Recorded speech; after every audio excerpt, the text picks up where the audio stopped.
Assalamualaikum warahmatullahi wabarakatuh. Anak-anak, bagaimana kabarnya? Semoga semuanya dalam keadaan baik-baik saja. Untuk pertemuan kedua pada semester genap ini, kita akan membahas mengenal zakat, infak, dan sodakoh. Zakat menurut bahasa adalah bertambah, bersih atau suci. Sementara menurut istilah, zakat adalah nama dari sebagian harta tertentu yang diberikan kepada golongan tertentu juga dengan beberapa syarat. Zakat merupakan kewajiban yang harus dikeluarkan oleh seorang muslim. Adapun zakat yang harus dikeluarkan ada dua macam, yaitu zakat mal atau zakat harta dan zakat fitrah.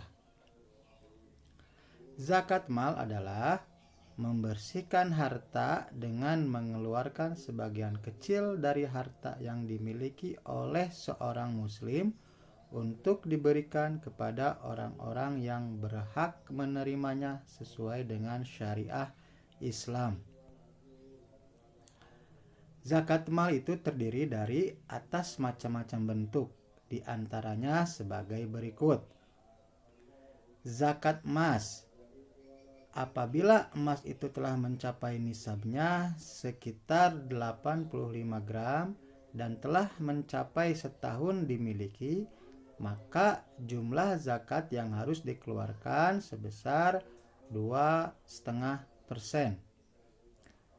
Zakat hasil bumi atau biji-bijian dan buah-buahan, zakat yang harus dikeluarkan adalah 10% jika pengairannya mengandalkan tada air hujan dan 5% jika pengairannya memerlukan biaya atau tidak mengandalkan air hujan.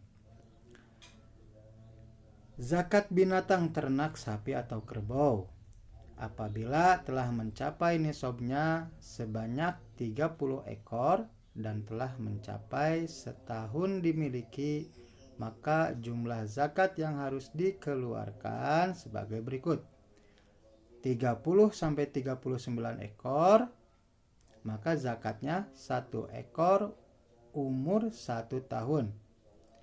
40 sampai 59 ekor, maka zakat yang harus dikeluarkannya 1 ekor umur 2 tahun. 60 sampai 69 ekor, maka zakatnya 2 ekor berumur 1 tahun. 70 sampai 79 ekor, maka zakatnya 2 ekor, yang 1 ekor umurnya 1 tahun dan 1 ekor umurnya 2 tahun. Zakat fitrah adalah zakat yang berupa makanan pokok yang wajib dikeluarkan setiap orang Islam, baik dewasa maupun anak-anak setiap menjelang Idul Fitri. Zakat fitrah diwajibkan bagi setiap umat Islam yang mampu, baik laki-laki maupun perempuan, dewasa ataupun anak-anak, dan hukumnya wajib bagi setiap orang yang memenuhi syarat. Dan perintah zakat ini pertama kali diterima oleh Nabi Shallallahu Alaihi Wasallam pada tahun kedua Hijriyah. Lalu apa saja syarat wajib zakat fitrah? Yang pertama, beragama Islam. Yang kedua, masih hidup saat terbenamnya matahari pada akhir bulan Ramadan dan terbitnya fajar pada hari raya Idul Fitri. Yang ketiga, adanya kelebihan makanan untuknya dan untuk keluarganya pada hari itu. Ia wajib mengeluarkan zakat fitrah untuk dirinya dan untuk orang-orang muslim yang nafkahnya menjadi tanggungannya. Jadi, apabila tidak mampu, tidak berkewajiban membayar zakat fitrah. Kapan waktu membayar zakat? Waktu yang paling tepat untuk mengeluarkan zakat fitrah yaitu sesudah sholat subuh sampai sebelum sholat Idul Fitri. Tetapi ada juga sebagian ulama yang membolehkan mengeluarkan zakat fitrah sejak awal bulan Ramadan sampai hari terakhir bulan Ramadan. Besar dan mutu zakat fitrah. Bentuk zakat fitrah bisa berupa makanan pokok yang mengenyangkan seperti beras, gandum, dan sagu yang memiliki kualitas baik, tidak boleh dikurangi. Jumlah zakat fitrah yang dibayar tiap-tiap orang sebesar 2,5 kg atau 3,5 liter dan bisa diganti dengan uang seharga makanan pokok tersebut. Seorang kepala keluarga di samping membayar zakat untuk dirinya sendiri, ia juga wajib membayar zakat untuk keluarganya dan orang yang menjadi tanggungannya seperti istri, anak, orang tua, pembantu, dan orang yang ikut dalam keluarga tersebut. Seperti kayak bapak, selain bapak wajib mengeluarkan untuk diri sendiri, bapak juga wajib mengeluarkan zakat untuk istri bapak, anak bapak, dan lain sebagainya. Lalu siapa orang yang berhak menerima zakat? Orang yang berhak menerima zakat disebut mustahiq. Sementara orang yang mengeluarkan zakat disebut muzakki. Dan panitia zakat fitrah disebut amilin. Orang yang menerima zakat itu ada 8 golongan, antara lain sebagai berikut. 1. Fakir. Siapa itu orang-orang fakir? Orang-orang fakir yaitu orang yang tidak memiliki harta dan tidak mempunyai mata pencaharian yang tetap atau tidak mempunyai pekerjaan yang tetap.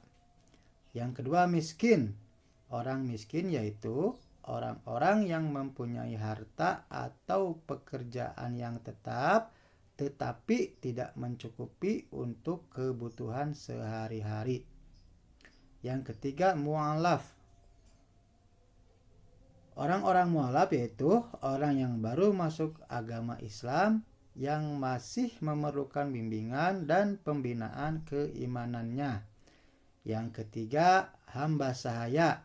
Hamba sahaya itu yaitu orang-orang yang dijanjikan bebas atau merdeka. Karena pada zaman Nabi itu masih ada perbudakan. Yang kelima yaitu ghorim atau orang yang mempunyai hutang. Orang ghorim itu yaitu orang yang tidak sanggup membayar hutang yang dimilikinya untuk memenuhi kebutuhan dan berjuang di jalan Allah Subhanahu wa Ta'ala. Yang keenam yaitu amil zakat. Amil zakat yaitu panitia atau pengurus pembagian zakat. Yang ketujuh yaitu sabilillah. Sabilillah orang-orang yang berjuang demi menegakkan ajaran agama Allah. Contohnya sabilillah DKM masjid, para marbot di masjid itu termasuk sabilillah. Dan mereka berhak menerima zakat. Yang kedelapan yaitu ibnu sabil atau musafir, yaitu orang yang sedang dalam perjalanan jauh untuk tujuan baik dan tidak untuk perjalanan maksiat yang kehabisan bekal atau ongkos. Lalu apa saja manfaat zakat fitrah? 1. Menolong orang yang kesulitan agar dapat melaksanakan ibadah kepada Allah Subhanahu wa Ta'ala. 2. Membersihkan jiwa manusia dari kotoran dan mendidik pribadi agar bersifat pemurah kepada sesama manusia. 3. Membiasakan diri mengamalkan sifat terpuji. 4. Sebagai pernyataan syukur atas nikmat yang diberikan Allah Subhanahu wa Ta'ala. 5. Memberikan kepuasan dan kegembiraan kepada orang-orang yang kurang mampu pada hari raya. Yang keenam, terciptanya hubungan kasih sayang antara orang kaya dan orang yang kurang mampu. Bapak kira itulah materi untuk kali ini. Lalu apakah yang disebut infak, apakah yang disebut sodakoh, dan apa perbedaan zakat, infak, dan sodakoh? Kita lanjutkan pada video selanjutnya. Wassalamualaikum warahmatullahi wabarakatuh.